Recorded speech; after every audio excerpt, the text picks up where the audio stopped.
And now for our fireside chat, I'd like to introduce Gary Marcus.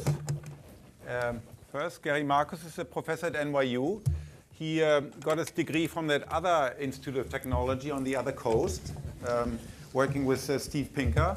So Gary's published a lot. In fact, he recently had a Nature paper comparing language in babies and in songbirds. In songbirds, animal model of that. And he's written several books, 4 books, one of which was the New York Times bestseller, Guitar Zero. Also a great book called Kludge. And right now he's in fact editing a book on the future of the brain where there are several chapters written by fact, there's one chapter written by us and together. He also blogs frequently for the New Yorker, particularly on topics of AI and on neuroscience. Welcome, Gary. Thank you very much. Gary is going to have a dinner-side chat. I think they're bringing in a fireplace later, the fireside chat, with Paul. So officially welcome Paul to the...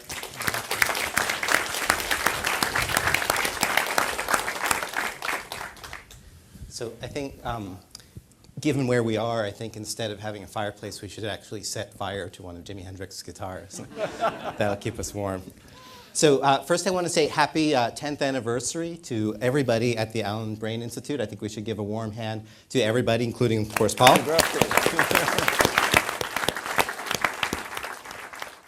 A lot of people in this room were actually at almost the very beginning of the Allen Brain Institute. A bunch of people have referred to the charrette. Not everybody knows what that is. In a minute, I'll ask you about that. But before there was the birthday of the 0th birthday of this creature that is the Allen Brain Institute, there was a gleam in your eye. And not everybody was there for that. It was just you, I guess, that first thought, I'm going to do something. What is it that you first conceived of and why? Well, I always had I'm not sure hankering is the right word, but I'd always had a desire to eventually start to know more about neuroscience. And then I wondered, well, could I make a difference in the field of neuroscience once I had substantial resources to potentially apply? And the challenge was to find a problem or a set of problems as a way into doing that. So after some discussion with Jim Watson and others, we convened this charrette. It was a fairly wonderful environment on a boat in the Bahamas. And I don't want to apologize too much for that, but it was very nice. But the surprising thing, well, I mean, there are a number of things that were talked about. One was, wow, Paul, you could build a wonderful building, and you could have all the scientists together, and then I would ask, what I thought was a fairly almost idiotic question. Well, so all the scientists in the building are going to work together, and then they'd say, no, they're going to be collaborating with some guy in Kyoto, but it's nice to have them all together and they can exchange ideas, and that didn't resonate with me so much at that point. And the other idea was this idea of that it was kind of just crying out to be done, which was to create a genetic map of the mouse brain, with high standards for data, and then put that data online, have the data be open and be shared around the world. And the minute it kind of surfaced, everybody was kind of looking at each other going, yeah, that would be great, because it would save scientists around the world from, I kind of look at scientists and what they do is drilling into an orange, and please feel free to contradict me, but every scientist is working on a particular problem he's fascinated by with his team, and they're all trying to get to the center or the core of the knowledge, but as they drill into the orange with their needles of investigation, it's painstaking, it takes a long time, you don't know when the breakthrough is going to occur, but if you could create a database like this genetic database of the mouse brain, that would give everybody in neuroscience that was using the mouse genetics anywhere in their model a head start. So all of these needles could start further into the orange as they penetrated in with their research. So as soon as that emerged, we started to get some critical mass around the idea. Fortunately, we were able to, not that far down the road, Alan emerged as the leader of the effort, and things have just gone amazingly well since then. Did you perceive from the beginning that one of the special things you could do was to take this big science approach that individuals couldn't do? I mean, did you think of that even before you brought these people together, or the instant that you heard it, it was like, yeah, this is something I can do that other people won't be able to do? No, it had an instant appeal because, my background is software engineering, and I came, I had a company with Bill Gates before Microsoft, but eventually, we did Microsoft together. It was that industrial approach. We had a team of people very focused with milestones and deliverables, and there are only a few examples of that being done in science before. One, obviously, signature one was the Human Genome Project that Jim was involved in. Those, and other people here. So there were examples of that kind of, and that kind of science being done in industrial engineering. Just crank out that data in huge chunks, put it online. So that did appeal to my, coming from an engineering, industrial kind of software engineering background immediately. On the other hand, the other signature aspect is not something that came from Microsoft, which is the open source. So you came from a proprietary company, and one of the biggest contributions of your institute is clearly that you make the data available for everybody. Was that an immediate part of the plan? Did that come later? How did you get to that part of it? I think it was a component of discussions early, and then we had, basically all of these things, you want them to continue to be self-propagating, self-funding into the future. So there was some discussions about do we keep some of this data proprietary, and then that argument was quickly overcome by the idea of trying to lift all boats, all scientific boats around the world, was so much more compelling and important. Was that coming partly from the Genome Project, which I guess was starting to in biology push that clearly was an exemplar of that kind of an approach. So I have zero regrets, and that's become part of our modus operandi is to do everything and all the data to provide all the data in that way, and provide great tools for slicing and dicing the data and having different views of it. So all day we've been looking at that chart. I think it's still there. I guess you put in, if I do my math right, about 200 million first, and then you re-upped for another 300 million. Is that it? I think that's all. You have a line in your book about losing $8 billion, so I guess it's all relative. You're the only person I know who could have a sentence like to have lost $8 billion, and then you go on to the happiness in the next chapter. Well, I'm not proud of it, but... Well, that did actually bring me to one of my other questions, which is, in that book, you talk a lot about what you learned. I want to come back to the re-upping, but you talked a lot about your failures as well as your successes. You were much more candid in your book, I think, about not only what you lost, but how you lost it, how much you lost. People would say, I had a bad time in the cable industry, but you spelled out in great detail what happened, and you made the observation that every time you have one of these failures, you learn something from it. Did any of those failures drive the early days here and how you thought about organizing it? I'm not. The cable business is not that specific. Thankfully, doesn't have many. The way it works, has few analogs to how science is done. It's a very, except science can be slow moving at times, and the cable business is definitely not one of. It's not as fast. If you talk about the speed of which things move. You've got the personal computer, and now you've got consumer electronics, which moves super fast. In science, there's a lot of, I guess, periods of gathering data, developing new techniques, and then you try to, figure out how do you foment breakthroughs based on having all these new weapons.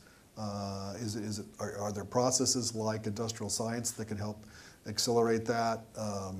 And you try to figure out how do you set the table for breakthroughs. That's what we're engaged in and going down the path now at Abe's. But many of these things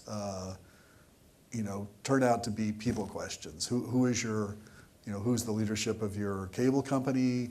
who's the leadership of your financial team, are they some of the best in the business? And I'm very confident with, with Alan and Christoph and Clay Reed, so many others. We've got such a great team at Ames now that that's not a concern. But in the past, you're only as good as the people that are executing the mission that they've undertaken. So what are you most proud of in the first decade? Well, I think that the data. I mean, our initial goal was to do genetics of the mouse brain. That at the time that was somewhat controversial. It's hard now in retrospect to see exactly why, because I think it's been accepted as just the basis of so much research. Somebody mentioned to me today that most papers that they see, there's some thread back, like on mouse-related papers, or papers that involve mouse genetics or human genetics. There's some thread back, probably in 2/3 of the papers, that may be high, to some database that was done, and that's just so rewarding to think that's the case. But now we're biting off some really amazing challenges in trying to understand function. And I think if I was in the audience for most of today's talks, if there's some things to take away from today, it's the immense complexity that you're dealing with, in neuroscience or genetics. All of these things are hideously complex. So teasing them apart and figuring out how, as an organization, you try to, reverse engineer, fairly completely a system like the mouse visual system, that is a massive, ambitious undertaking, but it's one we're very excited about pursuing. So how do you think about that? I mean, you cut your teeth building BASIC in 4 kilobytes. That was easy. That was easy, eh? Of course, it helped to have Bill Gates, running a lot of the code. But. So that's part of your answer to the question I'm about to ask. How are you going to manage with the terabytes or petabytes that are going to come forth? How should we, as a field, think about that question of how to manage all of this? Well, I mean, I don't know how many. 2 or 3 years from now, how many terabytes of data or petabytes of data we're going to produce a month, but it's going to be a huge amount of data as we instrument, the mouse visual system and put that data up online. It's going to be a huge amount of data. So the challenge becomes, okay, you've got this huge amount of data, and how do you develop a virtuous circle or cycle so that you're developing some data, and then you're measuring it in a certain way, and somehow that informs a model, and then you tweak the model to reflect how you think the data should be being generated, and then you look at the data and you say, wait a minute, no, my model's not right, I gotta go back and change it, and then I gotta improve my probes and all those different things. So that is the big challenge, but our data will be available, so anybody in the world will collaborate. We'll work with many people to try to tease out these fundamental principles, which are so mysterious, and you're just craving understanding these things. Like when you looked at Lloyd's model of the auditory system. Now that I don't know what you'd say, but it's an approximation. I mean, it's an approximation. I think what I understood Lloyd to be saying was you're trying to come up with some algorithms that approximate what the human auditory system does. But there's probably some other tricks going on under the hood that we haven't reverse engineered yet. But just imagine, not just the auditory system, and that's just part of the auditory system, but even be able to do it to some degree has great benefits, in smartphones. But imagine if you're trying to do something like understanding language. I mean, that's many, many decades of, I don't know what people would say, but that's many, many decades of work. But to start really moving down that path, it's exciting days. What do you think about the clinical implications? How long do you think it'll be before the kinds of things that happen here make a major impact in treatment? Well, I think you can start from the talks today. I think you can start to see the through lines that start to link, the genetic to the phenotypes to the pathologies. Now, the other problem that we need to bear down on is to get inside cells and understand the pathways inside cells and how they're being permuted in disease states in their very intricate ways. Now, some of our databases can help with that and can show what's happening at a functional level, so you can start to understand how it might go wrong in disease. But I'm also fascinated, and we're starting to talk about how do you get in and really understand cell biology with the same kind of industrial approach. So that's another holy grail. If you think about what are the toughest problems out there to solve, and can you impact them? I mean, there's obviously neuroscience, cell biology, artificial intelligence, global warming, there's a bunch of them. And they're all super hard for different reasons. It could be scale, it could be just but the biological ones are I was asking somebody today, how many papers are published in neuroscience in a year? And I think the answer was it 600,000? Somebody mentioned, I don't know, it's a lot. So I don't know how big the stack is, but it's a very high stack of papers, and that's just one year's worth. But how many new real revolutionary principles came out of that? I always ask that question. Every one of our meetings I say, so what's revolutionary this month? And everybody goes, not sure. So we want to come up with some of those things. That's what, or at least glimpse them, or start to glimpse them, or try to help other people discover them. So that's what's so fascinating and compelling. These huge, compelling mysteries that are it's starting to feel like they're just outside of our grasp. Now, of course, you want to take some of that knowledge, and come up with, bring forward and make earlier treatments for different disease. And my mother died of Alzheimer's, so I certainly want that to be the case. But at this point, we're more involved in the pure science of understanding how the brain works. But we hope that in our next step, we hope the genetic databases that we've done so far are helping with solving and starting to move forward on some of these disease solutions. Did I hear a bare hint of the gleam of an idea for an Allen Cell Biology Institute? Yeah, you did. Yeah. Possibly many of us heard it here first. I won't push on that right now unless you want to say more about it. But not everybody in this room will know that you just also announced a new AI institute. Would you like to talk about that a little bit? Well, or maybe institute's putting words in your mouth, but a new initiative in AI. Yeah, artificial intelligence is notorious for its fits and starts. And recently, there's been the Watson project that IBM had that won at Jeopardy is held. All of these things are held up as examples of breakthroughs, and they are progress. But to try to, for example, the problem that I wanted to try to, and I am wanting people to try to solve at AI2 or AI squared is trying to encode the knowledge of a portion of a biology textbook so that people can ask questions, they can get lessons, so forth. That is an extremely hard problem because people don't, I think people in this room will realize more than others, but when you start talking about, the minute you start talking about anything involving language and knowledge representation and listening to spoken words, a sentence or something, that is invoking all of the brain's language abilities, history, and internal dictionaries, and the meanings of things, and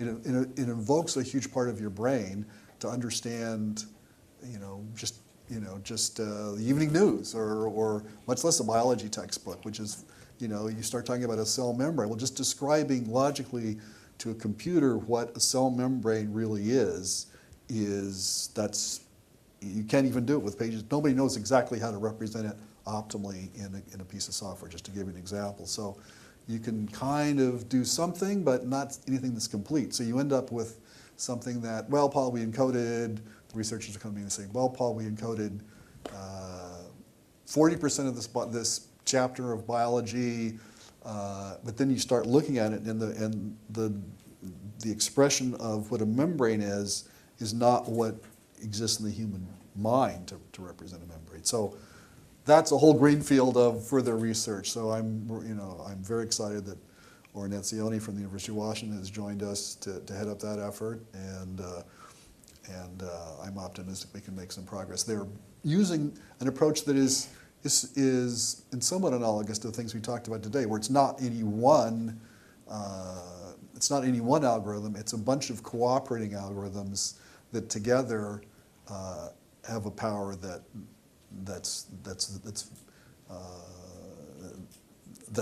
goes far beyond what's been done before. But that's also very ambitious. Sorry, that was a long answer.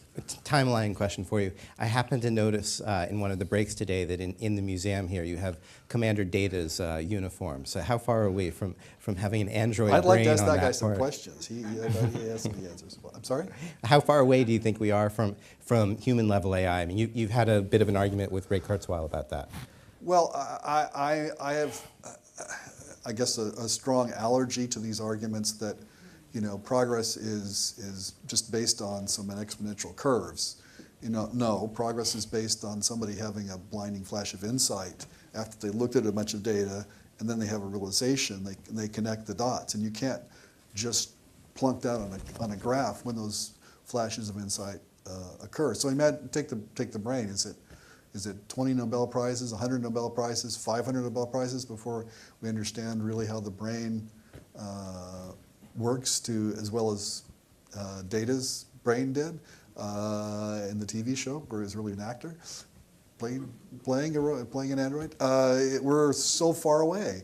We're so far away from that level of understanding. But these are the thing that gets me excited. These are the big questions. We'd all love to know how could you understand language or create some kind of entity that was actually conscious. I mean, those are the most fascinating questions.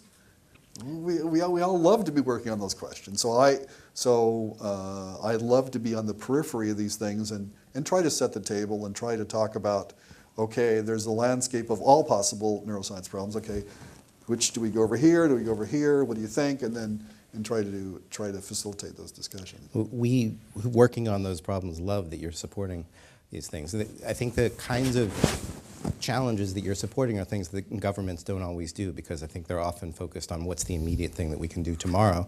And you're going after some of the big questions that are not easily answerable in somebody's next grant proposal. So I think it's really exciting what you're doing. What's also really exciting is probably most of you have never had a chance to ask Paul Allen a question. Not all of you will, but at least a couple of you will. We have time for, I don't know, 2 or 3 questions. I don't see who the clock is, but would anybody like to ask Paul a question? Do we have someone running microphones? Joe over here is one person that I know. Maybe we can. You don't need one. You can go first, and then we'll go. Great. I speak loudly too, but the mic's helpful. I'm curious how you see the different institutes working together. So with Project Halo, right now it might not be at the point where it's useful for what happens at AIBS, but maybe 5 years down the line, where do you see that happening, or that intersection occurring? Well, I'd love to be able to say that if somebody told me that there was a diagram of how the language organ in the brain worked that was equivalent to Lloyd's example of the human auditory system, we could just start there. Unfortunately, I'm not aware of anything that has any analog to that. So basically what you try to do is use, introspection and linguistics and try to intuit what needs to exist, and then try things. And that's what AI has undertaken these many years, and it's made some progress, but it's in a way it's a strange kind of race between, can you create an artificial object or entity or something that can perform at language before you understand how it's done in the brain. It's a kind of crazy race, and I don't know which horse to bet on. I'm betting on both. Both are fascinating. Trying to do both. They're both fascinating questions. Just real quick, is it possible to leverage the technology out of AI to help the understanding of the brain? I think that we've talked about that in the past, and we've tried a few very modest things in terms of you're representing knowledge in such a way, or representing papers about different things. And one of the things that there's such an avalanche, if you imagine the avalanche, I was talking about the avalanche of published papers in neuroscience, and if you could somehow have a taxonomy of things, and there might be something that's distantly related but could really bear on what you're working on. Maybe some piece of AI-enabled software could help you find that thing, even though it might not be on your radar. Because we are drowning in a sea of data and publications and everything else. So maybe there's some AI techniques that could help with that problem. I guess I'll go without a microphone. Oh, we'll get you a mic. Hang on one There sec. we go. Thank you. Is it on? Live mic, that might be too much to ask. Hello? Can, So last year we had a conference in Aspen of cracking the neural code, and Alan Jones and Christoph were part of that conference. And the first panel that we had was on large neuroscience projects like what you're doing and the Human Brain Project in Europe. You and I had dinner, I think, in 2009, and I mentioned that the model that you've created here is something that I think has to be replicated to avoid redundancy and waste of research dollars, because you're creating all of this data that can be shared in an open fashion. I wonder if anyone in the organization is creating sort of an arm's length template of the Allen Institute style or structure of developing this, so that it can be shared with other people and other organizations around the world, because I think this is just an incredible model and institute you've created. Well, thank you. I mean, we're happy to share, but to the degree we have special sauce, what it is. But it's really it is timeline driven, industrial, collaborative, team-based science that is different from the academic model that 99.9% of the way science is done. And so I hope there will be other organizations that take up our model and run with it. That would be fantastic. Thank you. Thank you for what you've done. we have Other questions? for a couple more? Any other questions? Can we bring that mic around, I guess? It'd be a long way The around. European Brain Project predicted that the 5 billion euros that the computational science, computational biology, and computational power requires that is still 10 years away. Can you speak to whether the computational dynamics will keep up with the requirements of those models? What's going on? Well, the problem is we don't know what it's like. Do you need a faster computer to run a piece of code that hasn't been written? Now, I think it's more important to try to, if you had code that understood language, but it understood it very slowly, people would be running it now. We don't have that piece of code. So I'm not so worried about, and God knows the chip guys at Intel and other companies and NVIDIA and everything, they're coming up with faster processors all the time. So I don't really worry about Moore's Law and having processors that are fast enough. The problem is, what is that piece of code that's simulating anything, whether it's a cortical column or language understanding or anything else? How close does it really work to nature's amazingly functional gray matter? I mean, that's the question. And so when you look at something like the European work, it's going to be interesting to see, is there a virtuous cycle there, so that their models, as they become more elaborate and more precise, and are they really mimicking what's happening in a cortical column? And our data will help inform their research too. So I don't worry about computational resources. That's not the problem. The problem is the algorithms themselves. As a biographical note, the person that you asked this question for partly made his name by writing assembly language code for a computer that didn't yet exist. So he has a long history of knowing you can write things in simulation and get the hardware later and still make it all work. Nice, nice. Next question over here. Hi. I find emerging technologies really humbling, and I find the idea of working in it, maybe something that I might not necessarily benefit from, that the future generations might. But the idea that, do you have any ideas on how we can encourage more funds and more people to put their time and their money into these kind of areas when they might not see those kind of short-term benefits or immediate financial returns?